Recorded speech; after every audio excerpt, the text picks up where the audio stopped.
Good morning. I'm back. Whew. I've been going a lot the last 2 weeks. I miss you guys. I missed making videos and being able to do stuff. But we're back.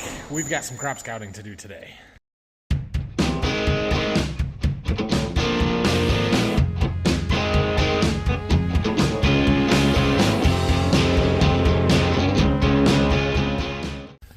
So by now, I'm sure you've at least seen, maybe not watched, but seen the video where my wife and I and our family went on a big family vacation to Calgary, Alberta, Canada, up to the Canadian Rockies.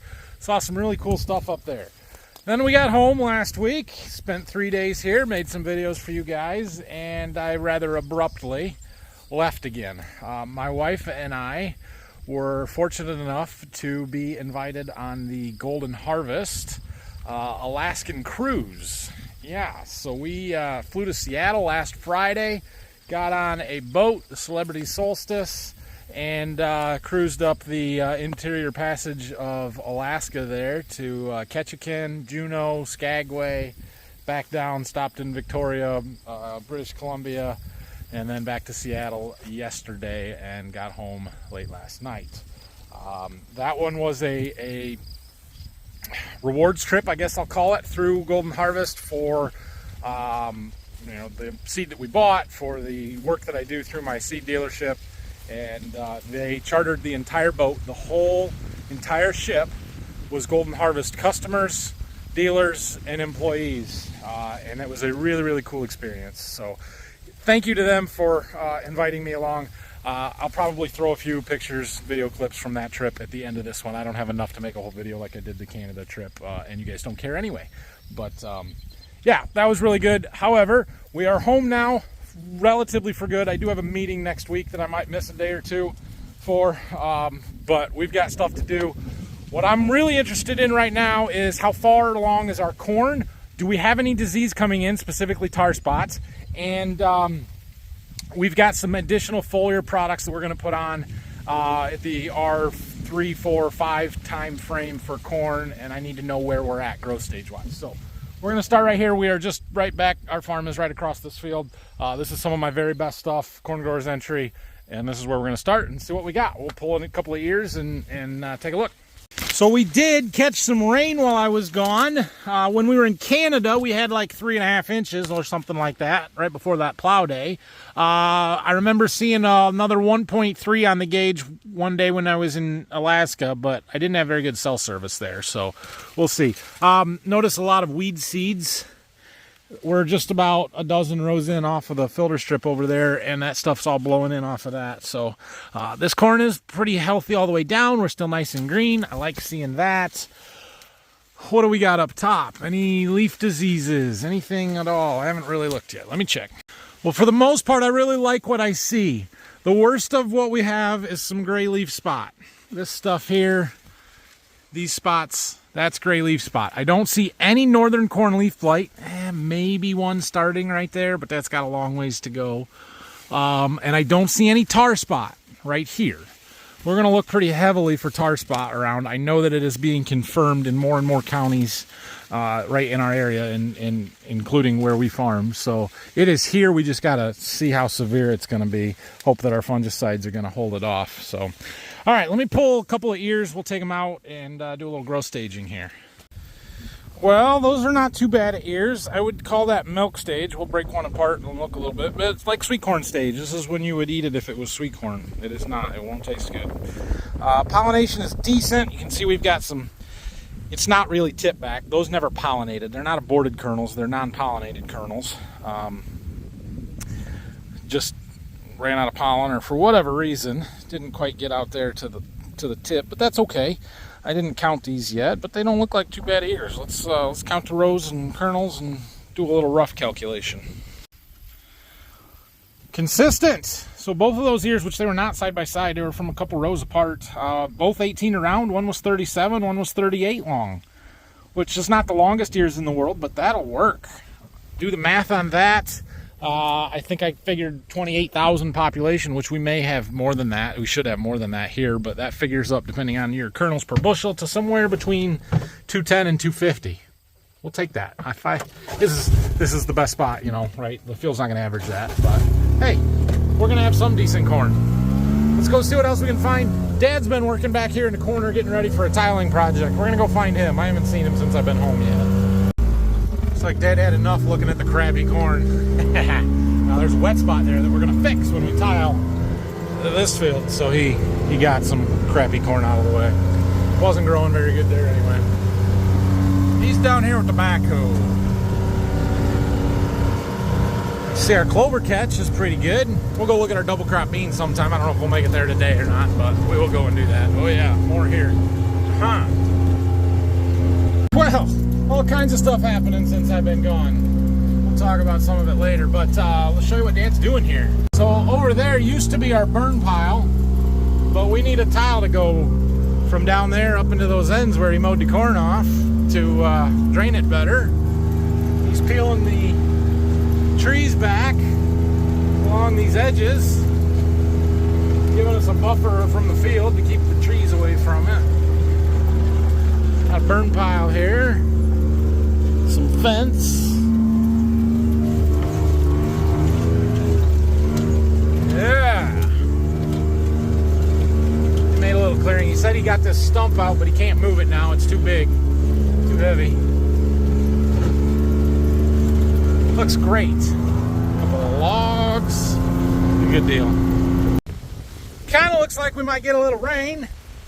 That'd be all right, I think. Anyway, I'm by a bean field. Let's go take a look. The beans are looking much better than they had been. These are sprayer tracks from when we sprayed fungicide 2 weeks ago. Almost closed in again. Mid-thigh. Ooh, thunder. Nice. Nice leaves. Fairly healthy and clean. We see a few bug holes. There's some Japanese beetles, but nothing terrible. Not sure what's going on there. Let me pull one out so we can see some pod set. Ooh, what's that? Corn rootworm beetle or bean leaf beetle? Either way, not good. I think that's northern corn rootworm. I'll have to look it up. Take a picture. Very low pod set, but we got lots of them. As long as we can get them in the head, we'll be okay there. Lots of branching, main branching, which when our beans were struggling in June there and it was getting really dry, I kind of noticed that we were putting branches on and that the nodes were super stacked tight together. And I kind of wondered if that wasn't going to be the case. We still got flowers, purple flowers. These are a 3-0 bean. Lots of thunder. I would consider these to be R4, probably. Maybe R5. So it depends on which one of these you consider a fully expanded trifoliate. These ones, the leaf edges are no longer touching, so it should be that one. So if you go 1, 2, 3, 4 nodes down, a pod 3/4 of an inch long puts us at R4. Well, that would be about this. A fully length pod with flat beans in it would put us at R5. So if this one was up here, so we're close to R4 to R5, but not quite there yet, I don't think. I don't see any aphids, which is good. We don't want any aphids. We did spray insecticide on here that should hold the bugs back. But, you know, we do have some Japanese beetles, but that was 2 weeks ago that we sprayed them, so not totally unexpected. For the most part, these look really good. You can see the lower leaves are turning yellow. We just don't get any sunlight down there. They get a little bit of disease in them, although that's not terrible, and they kind of die off on their own. So I'm fairly happy with these. Came to look at another one of our cornfields. This is in my management style plot, the high management versus the standard practice plot. And these ears are much fatter, farther along. Interesting. We're in the high management strip right now. Sort of variable. This stuff didn't come up quite as well, but early planted corn, look at that. Those are harvestable ears on the same stalk, 2 of them, but it skips on either side. So this looks decent. I'm thinking we're going to be okay out here. I'm going to pull one ear here, and we're going to walk down that way where I did not put all the extra stuff on, and see what kind of difference we can see. And see some more of that gray leaf spot coming in. Have yet to find any tar spots, but we'll go down there where we haven't sprayed any fungicide and see if we find any tar spot. That'll tell us. October 24 rows into our non-treated, your standard practice, non-fungicide treated, non-wide dropped area. A couple of things. One, right there, you see that big lesion? That is northern corn leaf blight. Don't like seeing that. That's a disease. The gray leaf spot is much heavier here, although not to the point where it's like hammering it detrimental, but you can see quite a few lesions on these leaves. So our fungicide is working. I don't see any tar spot here. Imagine if I looked long enough, I would find some, but I don't see it right now. And that is a good thing. Like, we're not going to complain about that. So the ears are less developed here. We're not as far along. Like, this side should be the same as that ear, and well, they're not. That's interesting. So our treatments are making a difference, at least in how that corn dealt with stress and kept moving when we were dry early. Bug poop, not tar spot. The combine will tell us the final story, but if those are any indication, our high management one is going to kick the crap out of the standard practice. Like, not even going to be close. And so high management this year is, let's see, we put some foliar stuff in at V5 with our V5 fungicide versus none fungicide or foliars early. We wide dropped with some added nitrogen, and we put the foliars and tassel fungicide on the high management side as well. So there's essentially been 3 different treatments that are more on this than this one. That's significant. Sweet corn's not quite ready, but getting close. Definitely need to get a fence on it soon, or the coons will find it.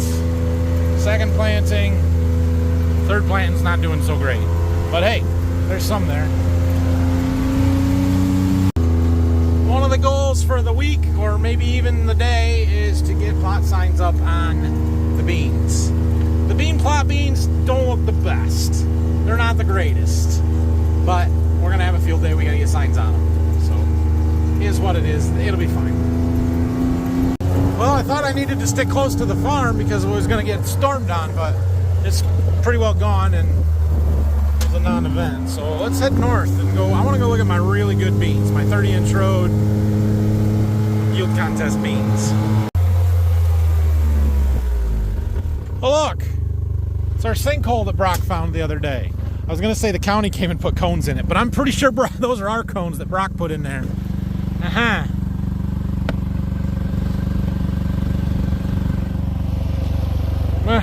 Whatever. I found where the storm started. Right there. It started raining. We're less than a mile from the farm. Major puddles up here by the field. I don't want to walk in these beans now.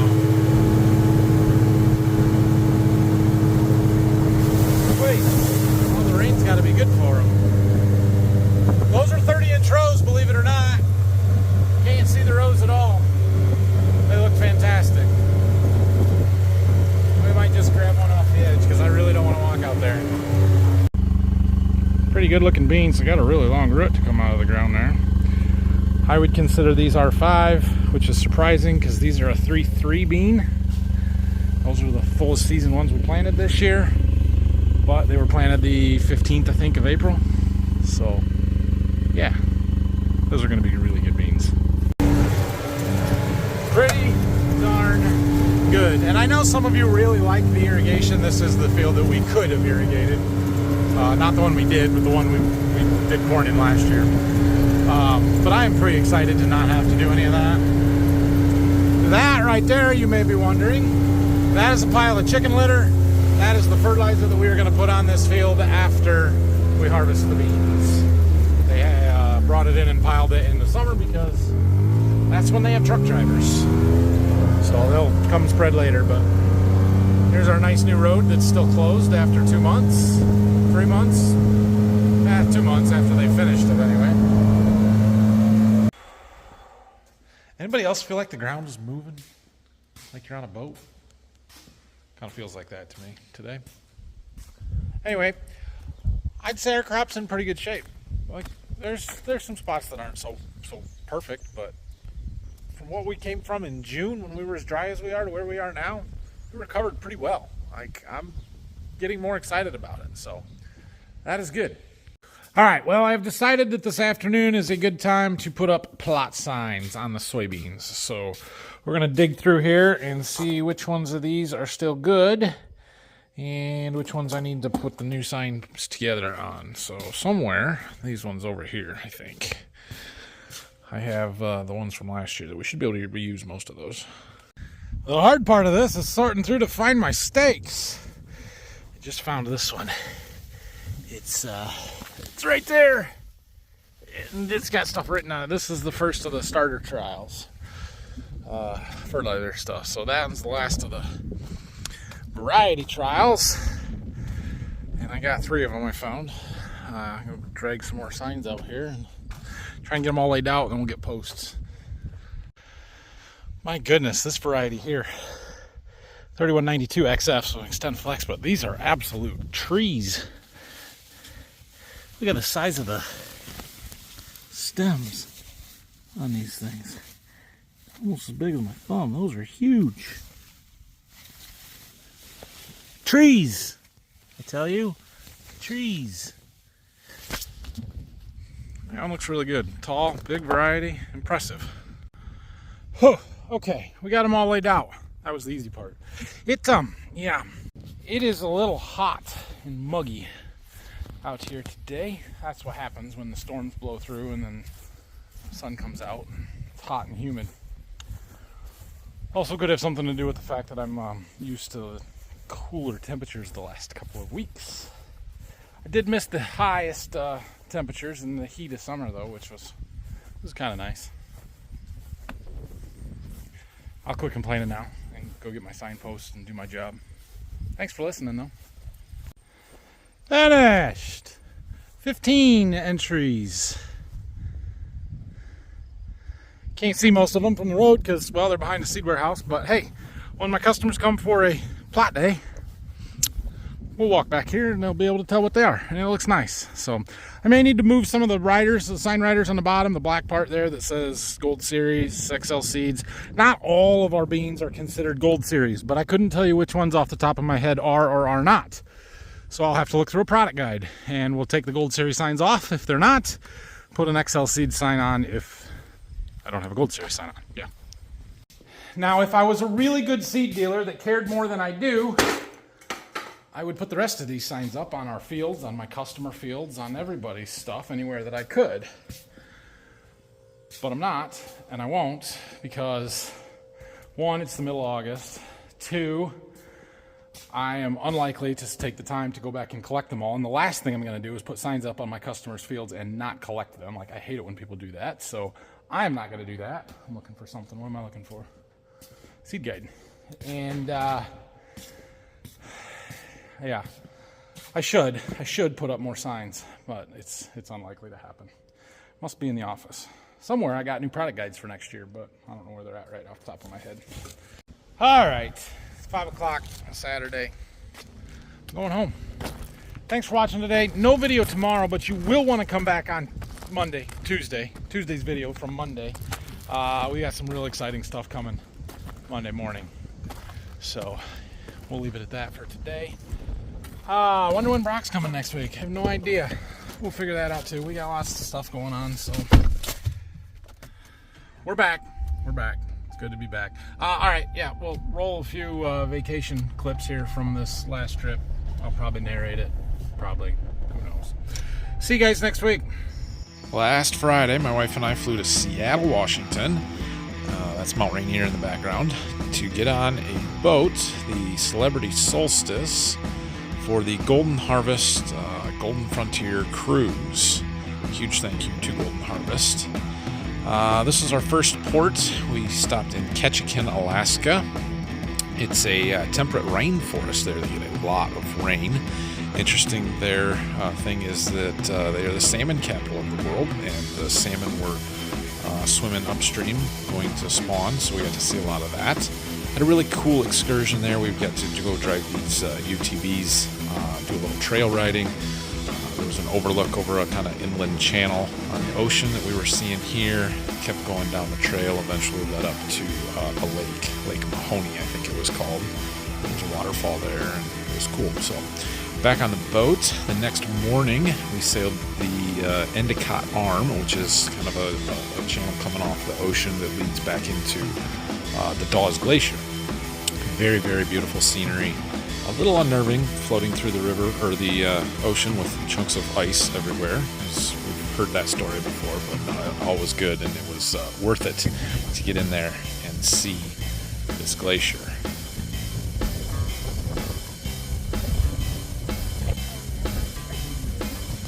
The glacier is receding slowly. I didn't capture it on video, but we actually did see a chunk of ice fall off of it. All of the ice that we had sailed past came from the glacier, but it is also the middle of the summer, and we expect it to be melting some at this point. So, very, very pretty area to be in.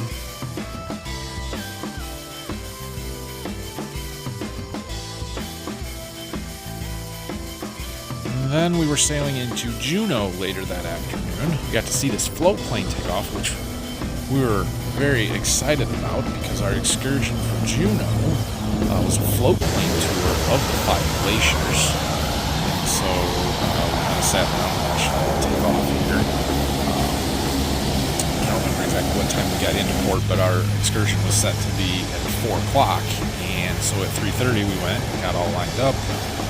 We're watching the planes come back in when they came out and told us that the pilots radioed in and said that the weather was moving in, it was getting too foggy, cloudy up in the mountains, and that they had to cancel it for us. So we were pretty bummed about that, but I would rather not fly into a mountain in the clouds, so I totally understand. So my wife and I walked around town a little bit more. The next day we were in Skagway, which is the northern part of the inland passage. Had another cool excursion here. We got to ride these Unimogs, they call them, basically a military monster truck, up into the mountains and go zip line. See my wife on the first little get comfortable zip line. Lots of fun. We had a good time. There was this waterfall the whole way down the mountain, and we just kept zip lining back and forth across it. And had some bridges to walk across. It was very, very cool.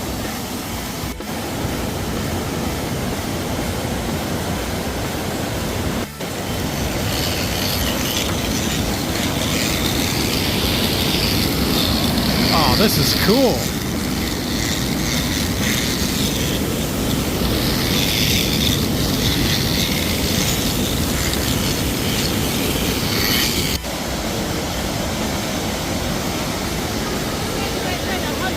And when we were done ziplining, they had a little base camp village. They had set up their gift shops. Then we went back into town in Skagway.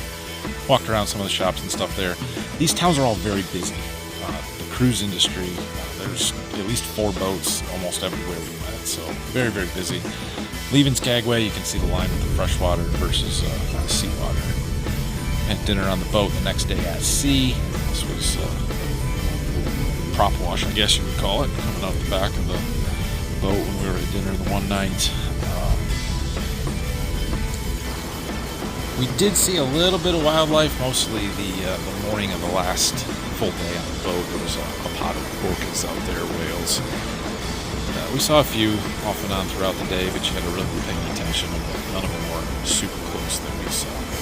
Last stop on our cruise was in Victoria, British Columbia, which is a pretty neat town. A lot of history there, it sounds like. It was kind of a short evening stop. We had dinner there, but it was pretty cool to see. Got some pictures of the boat at night. This next one is actually the boat next to us, but I thought it looked cool all lit up.